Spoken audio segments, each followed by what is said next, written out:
In a world chasing noise, we return to stillness. In an age of endless opinion, we return to ancient truth. This is the Stoic quotient, a compass for the modern soul. Here, we decode timeless philosophy for turbulent times. Because when emotion rages, when the world shakes, when nothing feels certain, you don't need more control. You need more clarity.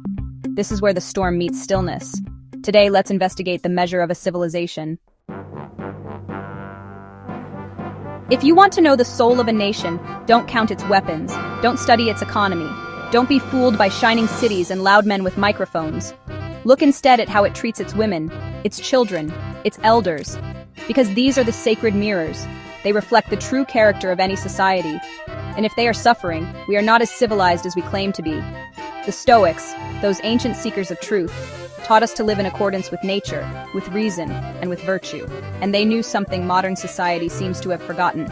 No man is an island. Seneca. We were born for each other. Marcus Aurelius. This was not an empty philosophy. It was a call to live in service to others, to protect what is fragile and to rise not alone, but together. Women. The creators of life. Not weaker, just different. Not to be dominated, but deeply honored. Stoic Rome had its flaws. But even then, Musonius Rufus taught that women, like men, should be educated in philosophy, that their minds were just as capable of reason, that to treat women as property was to defy both nature and virtue. But today, in our modern world, we still see her objectified, overburdened, silenced, still judged by how she looks instead of how she lives. How many times must she carry the world, and then apologize for her strength? This cannot continue. We must protect her voice, so she never has to scream to be heard. We must protect her body, so she never has to fear walking home.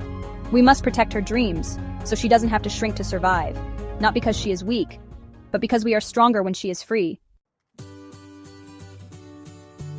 Children, unformed souls with ancient eyes, little philosophers always asking why.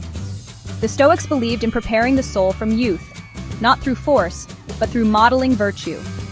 Marcus Aurelius wrote daily of what he learned from his teachers and parents: kindness, self-restraint, discipline, love.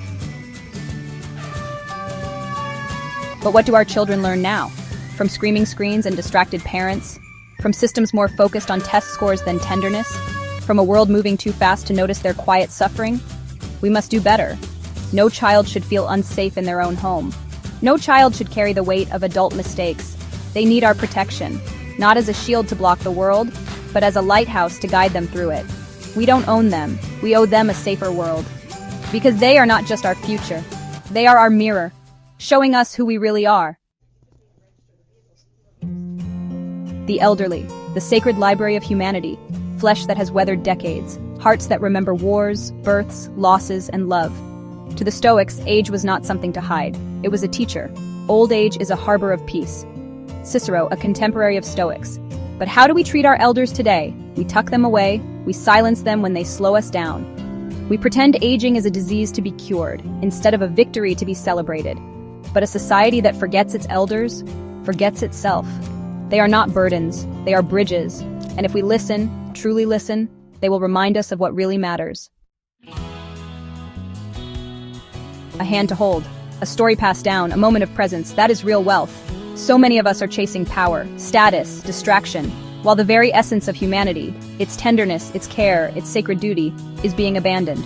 What if our measure of success wasn't profit margins, but how many women felt safe to walk freely? How many children felt seen? How many elders felt honored in their final days? Because when we fail them, we do more than lose our way, we lose our soul.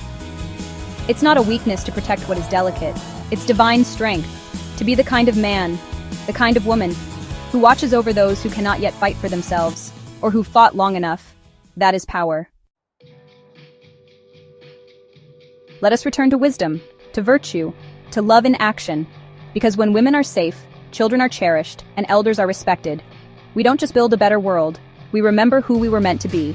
When the world pulls you into fear, return to stillness. When emotions try to control your life, remember, you are not your feelings.